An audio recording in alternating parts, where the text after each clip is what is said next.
When you have a real fear of dying and being just another person, that I live to pay the bills, I made $1,000 a month.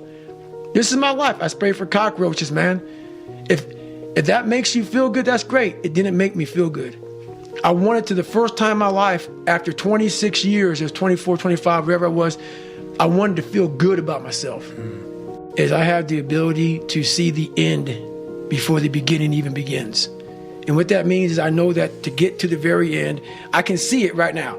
So before I went to Buds and I was losing all this fucking weight and shit, I saw myself walking across the fucking stage at 191 pounds, because that's what I had to get to get into the door. I saw myself 6 months, a year later, whatever's gonna take me to do it, I saw myself walking across that stage, getting that fucking certificate of graduation from Buds. And I was able to be there at 300 fucking pounds. And that feeling that I was nowhere near that fucking feeling, I was able to put myself there 1,000,000 times every fucking day. And that feeling of like, my God, that is gonna feel fucking amazing. That's what made me suffer. That's what allowed the pain to be real and say, this is worth it. I want to feel for this fucking next 18 months. It took me 18 fucking months to finally become a Navy SEAL, to finally, just get through Buds. 18 months, it's 6 months. It took me 18. That's what woke me up every fucking morning, was I'm gonna put myself through this much fucking pain and suffering for a few seconds. That's all it is. A few seconds of joy. And it's so fucking worth it, man. That's what people don't get. So I'm able to put myself at the finish line, even though I have no finish line, but at the finish line of an event before I even start the motherfucker, to say, how are you gonna feel at the end of this? As far back as I can remember, I craved a seat at the table. Even when I was a punk-ass teenager, I knew that one day I wanted to sit at that mythical table among the greats in my field. I suppose you can trace it back to a deep desire for respectability. I desperately wanted to be somebody because I felt like a nobody. That's why I was drawn towards special ops at such a young age. And when I realized I was flunking out of school, it's why I was so motivated to change. I knew that I would never arrive at that table unless I took myself and my life more seriously. And yet, as much as I wanted to be among the greats, the decision makers, the anointed ones, I spent years waiting for a formal invitation. I don't know how many times I visualized receiving that embossed golden ticket to the dinner I dreamed of, where steak and lobster tail would be served by those who admired and wanted to be near us. But I expected to have to prove something first. I figured if I inserted myself into the proper organization or structure and met the standard consistently, someone would notice me, a mentor or guide, and give me directions to where all the power players gathered. I was not looking to be at the head of their table. I wasn't delusional. I just wanted a seat. In the meantime, I became one of the waiters who served the elite. Before long, some of my peers, who in my mind weren't as qualified as I was, were seated at the table too. I sucked it up and served them, still hoping that one day I'd be tapped on the shoulder and someone would pull out a chair for me. I wanted so badly to be anointed and validated by my superiors. I wanted to be told, "You have finally arrived, David Goggins. You are now recognized to be one of the best." Trouble is, that formal invitation rarely arrives. And for me, it never did. But while I waited, I observed my so-called superiors at close range. I watched them work, studied how they presented themselves, and realized that most of them were fairly common motherfuckers. And I wanted to be uncommon, because it is the uncommon story, the uncommon leader that inspires others to seek more of themselves, work harder, and rise to the occasion. It's no secret that the vast majority of people prefer to be led because it's easier to follow someone else than to break your own trail. Yet all too often, we are led by bosses, teachers, coaches, and powerful officials who wear the rank and title and deploy optimistic speeches, management lingo, and strategies they learned in some university or seminar from their colleagues at that table in the executive suite, but do not inspire us. Perhaps it's because they talk way too much and do far too little. Maybe it's because their own lives are out of control. Whatever the case, over time, it becomes obvious that these men and women who we once admired from afar don't have what it takes to lead themselves, let alone anyone else. Yet, when they reject or ignore us, we allow that to limit us and our ability to influence the organization we belong to and the people around us. It doesn't have to be that way.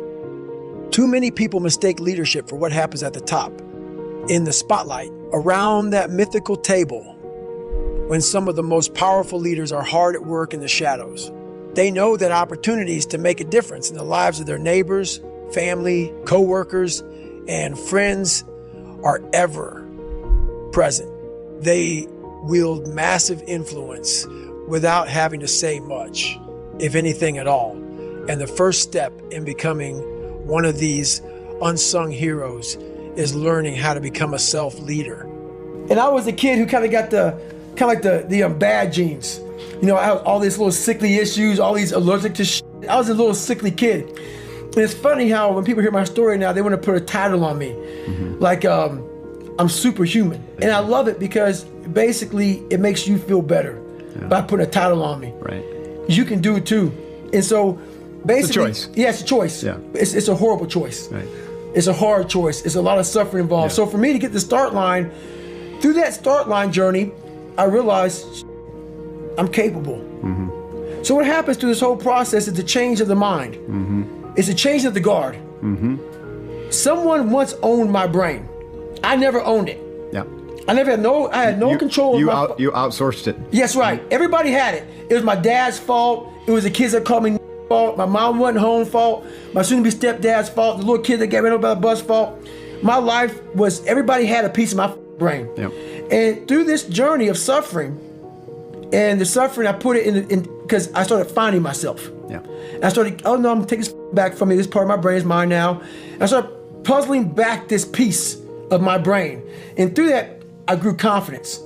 I became the roughest critic in the world on myself. And that's what changed me. I literally saw myself in the mirror. I saw the truth versus saying, you know, my dad did this to me from beating me. Kids in school from calling me nigger did this to me. My life did this to me. My broken foundation did this to me. I took that and said, you know what? Well, some people may help this happen, but now I have to own this. No one's going to come back to save me. No one's going to come back on this couch and say, hey, it's okay. You're going to be okay. No, I'm not. I'm not going to be okay. I had to realize I had to take a stand. I had to make a real stand. And it was painful to look at who I was, what the world and myself created. It created a very lonely, depressed, insecure man that would do anything just to have a friend. And I saw that as very pathetic. When you look at the truth, it becomes very ugly and pathetic. I would call this guy up at almost every night, about 10:30, 11 o'clock at night, and give him an update. I said, hey man, I've lost 25 pounds. No one knew what I was doing. I'm really good at creating an enemy. I'm really good at creating something that I'm against. And I'm also good at, if you ever tell me something that I cannot do, I'm going to let you know that I'm doing it. Somehow you're going to know one way or another that I'm doing it. It may not be like in your face. I may make sure that I run across the daggone world. So then it's on the news and you turn the news on the hell. I want to do something that, I'm here. So every time I lose like a big significant amount of weight, I call that recruiter up and say, hey man, I'm here. And before I knew it, man, this guy became almost like my best friend at that time because he started seeing, I started actually changing his life. He started seeing, wow, man, like, I'm glad I took a shot in this guy. And not only did I lose weight, I had to go back and take the ASVAB test to give us like a watered down SAT a couple more times just to get in the Navy SEAL. It was a big process. So that 3 months was packed full of like failures, depression, even more. But what I found out in that whole 3 months, I lived a lifetime in that 3 months. I started realizing if I can flip these insecurities upside down, if I can flip this fear, if I can flip all this that made me this depressed, insecure guy, if I can flip it and make it work for me versus against me, I started seeing the power in failure, the power in insecurity, the power in self-doubt. Because I looked at everybody. It may not be true, but that's how I looked at everybody, as being way above me. I thought to myself, if I can be at the lowest part in the world, in the sewer, and be able to overcome all this shit, I started using that as power. And I slowly started passing the guys from Harvard, the guys from MIT, the guys who were these great families. And oh my God, I'm catching up. I'm catching up. I had nothing. So I started flipping it and using this power. Every day I wake up, I don't just run a mile, 2 miles. It's the one thing I hate the most to do, and I do it like I love it. 250, 60, 70, 300-mile runs at one time, no sleep. And every step, when I get to think about this, I get to the fucking start line, cussing at Jennifer. Why the fuck am I here? I hate this shit. After 70-some hours of running, every fucking question I ever had is answered. Every question I had is answered. I cap success. People go, what do you mean you cap success? For me to be who I am. So when I go smoke jump, I'm smoke jump 3 to 4 months out of the year, sometimes 5. So basically you jump into fires, not into them, but you jump by fires that people can't get to. So you parachute out of airplanes and then you fight the fire. You and sometimes 4 other guys or maybe 8 other guys and gals, and you're putting this fire out.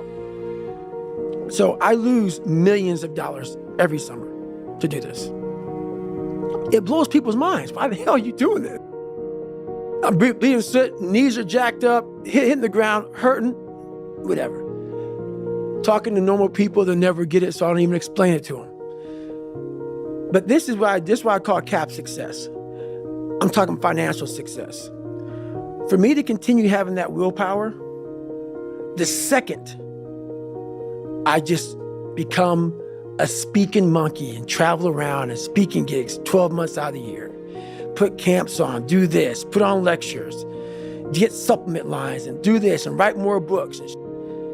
I've ruined the exact thing I worked on my entire life. And while I didn't know it until today, but something always told me, this is a very, very, very perishable skill, this willpower that you have, because I do have a willpower that I have never seen in anybody in my life. It is a haunting force that just keeps me going. And I know that that is my strength. If you have that, so that's worth every dime I've ever made in my life, is the fact that I can look a man in the eye finally and have a real conversation without going like this. Because I'm lying or I'm a piece of shit. Or I know, you know how a person, and so many people do this shit. They're talking to you on who they want to be. They're lying to you. And they walk away. I've done it so many times. You walk away like, God, man, why can't I just tell him the truth? Why the hell can I just tell him the truth? You know how good it feels for me now to look at you in your eye and every man I see. Because women won't get this. Women will not get this. Man to man, that man, you look another man in the eye and you know that everything you're saying is real. And it comes from a real working place, something that you earned. It's the best feeling in the world. Who I am and who I say I am. No more lies. No more skirting the truth. No more bullshit. And that is worth every dime I've ever made in my life. And I swear to God on that. Every dime I've ever made in my life, building who I built.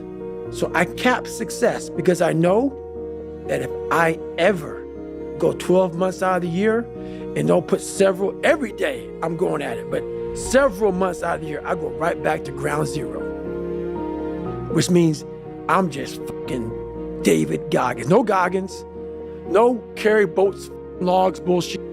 It's just pick up that fucking Pulaski and dig.